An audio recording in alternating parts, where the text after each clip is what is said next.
Hi guys, welcome back to my channel. My name is Claire, and today we're going to be taking a critical look at the book I just recently finished, King of Scars by Leigh Bardugo. Now, I love Leigh Bardugo. She is one of my favorite YA authors, or authors in general right now.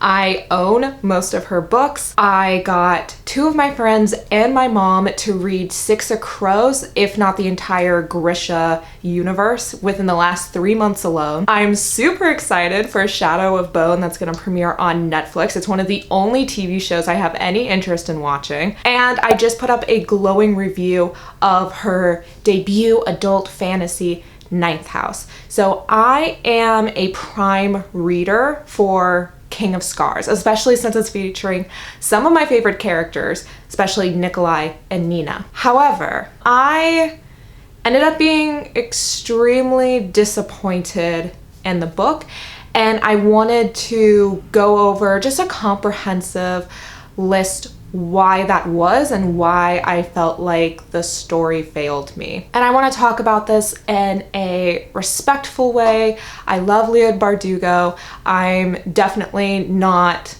wanting to attack her as an author or anything like that. In a lot of ways, this comes from a place of love because I do love the Grishaverse.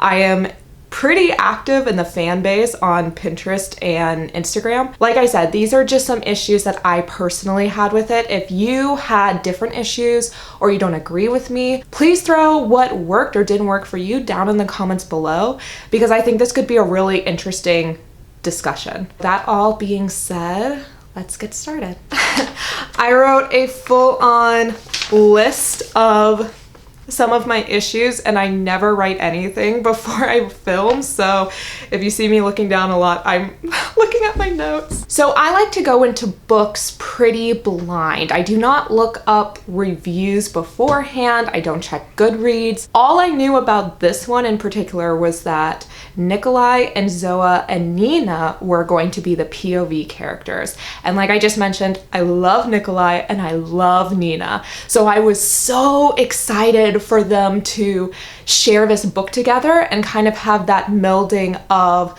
the Grisha trilogy and the Six of Crows duology and really have that mesh together. They did a little bit in Crooked Kingdom, but I was excited to see like a different take on it and different adventures and banter. What this ended up being, though, was two different books smashed together, but with no relation to one another.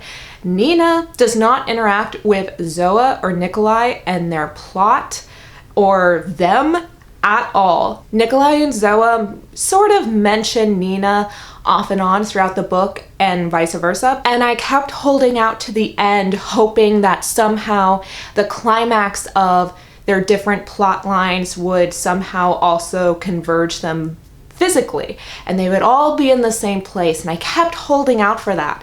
And because that did not happen at all, just felt like I was promised a different premise. Like, if you're going to combine these characters into one book, I guess I'm under the assumption that it's also under one story and that they're going to interact with each other, and that didn't happen, and that right away kind of started me off on the wrong foot. So going off on that, because it feels like two completely different books smashed together, the book itself is way longer than I think it needed to be. It is a solid 500 pages, and I felt that length. I was decently into the story for maybe the first 100, 150 pages. And then it really started, in both Nina and Nikolai and Zoa's plot lines started to take a serious dive and a serious lull, and I felt the length, and I felt the book was just filling time instead of moving along with the plot. So the third thing that started to really bother me is the inconsistent magic system.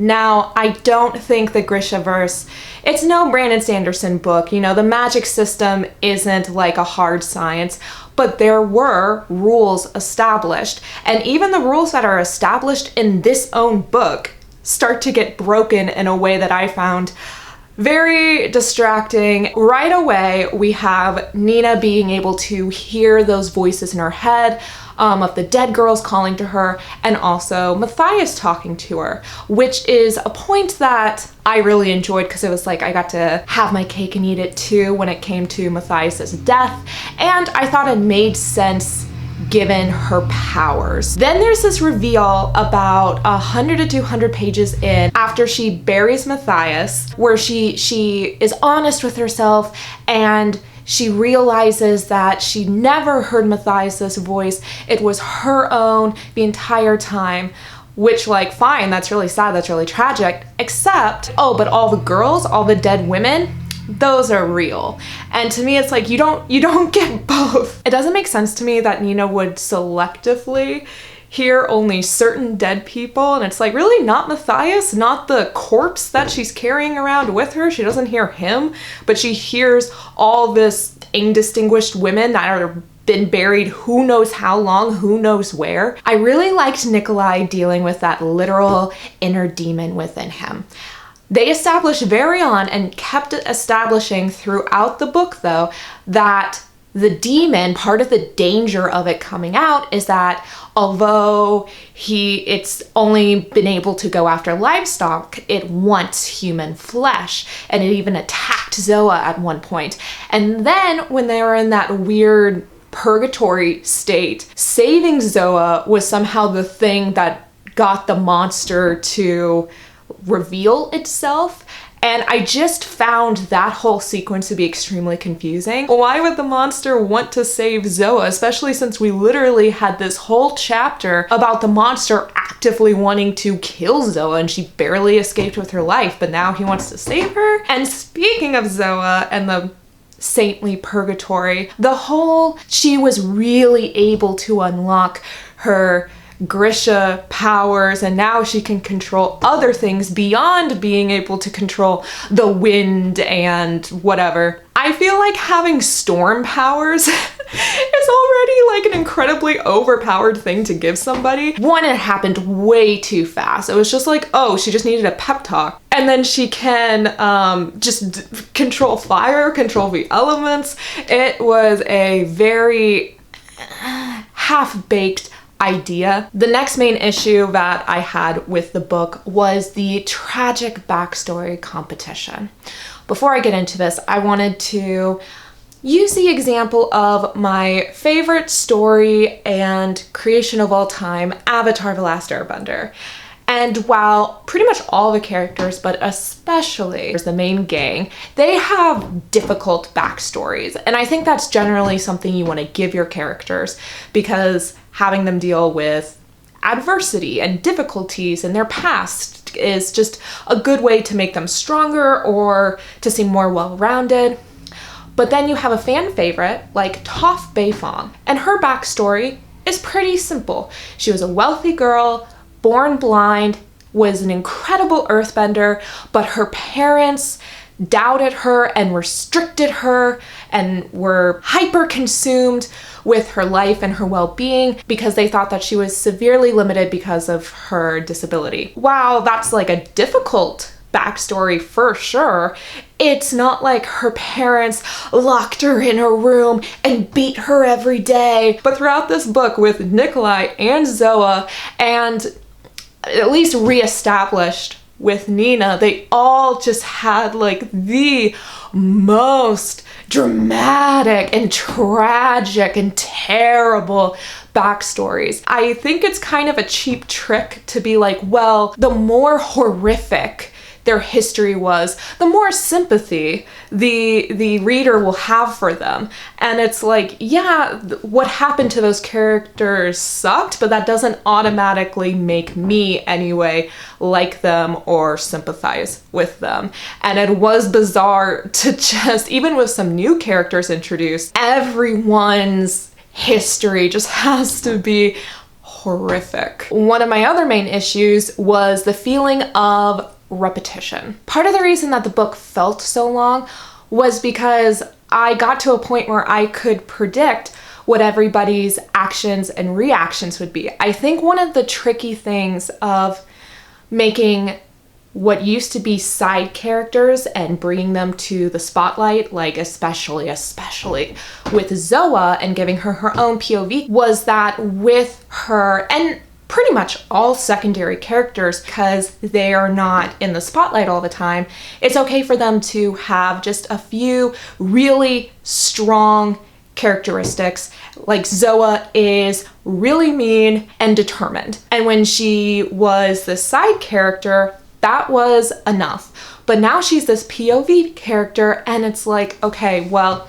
I know exactly what she's thinking. I know exactly how she's going to react to any and every situation. It's going to be snarky and mean-spirited, and it just didn't feel like I was really going anywhere with her. And I even started to feel that way with Nina, which is crazy because I feel like I got to know her so well in Six of Crows, and I found her to be so interesting and well-rounded, and then in this book, it was just like the same snark or the same reactions to everything. And Nina feeling one note kind of brings me to my next point.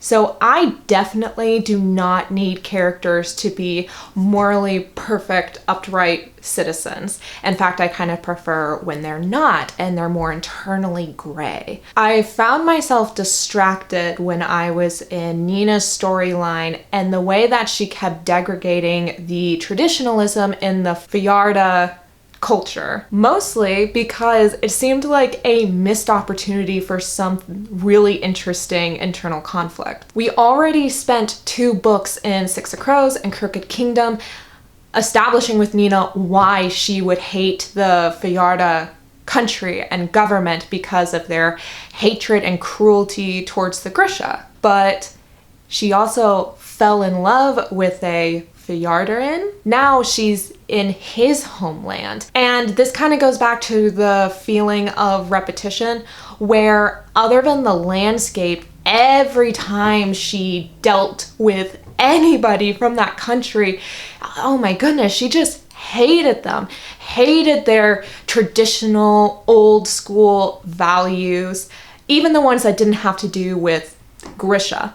And one, it became predictable, but 2, I kept thinking how much more interesting it would be if she started to see how those values or that way of life could be of use to people, or how it helps people, or why they like it, or that it's charming, or something like that. And then having to struggle with those 2 truths within herself, and the fact that she kind of hates the country, or at least hates the government and the leadership and how wrong and backwards that is, but also that some of the more traditional aspects of that culture help people, or that there is some good in that. But instead it was constant snark and constant, just flat out hatred for this particular culture and their way of life, even when it did not have to do with Grisha and their prejudice towards Grisha. So a more personal gripe that I have with the book is how quickly Nina moved on from Matthias and started flirting with that new girl. I am a big Nina and Matthias shipper and fan. It was one of the most interesting and compelling points of Six of Crows and Crooked Kingdom. I loved watching them build and repair that relationship. I thought it was fascinating. Matthias dying sucked. I hated that. And like her burying him was actually a very sad and touching moment for me because I like that character. I like him so much, and him being dead is very tragic. And I shit you not, paragraphs later, she started flirting with this new girl.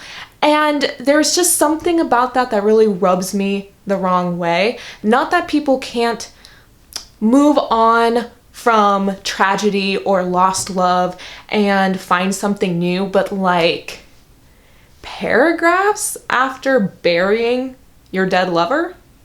So I'm just going to blatantly look at my notes for this next point because it's a really big one, and that is weak climaxes and villains. And to me, a climax can totally make or break a book. in my mind, and maybe not everyone feels this way, but books are building towards something, and if that something is anticlimactic or isn't done very well, it can really shatter the whole book for me. Not always, but often. And on paper, I guess that's a bad analogy. In like the planning stages, Nina sicking a bunch of previously dead, tortured women and infants onto the people that drugged and tortured them when they were alive is such a cool concept.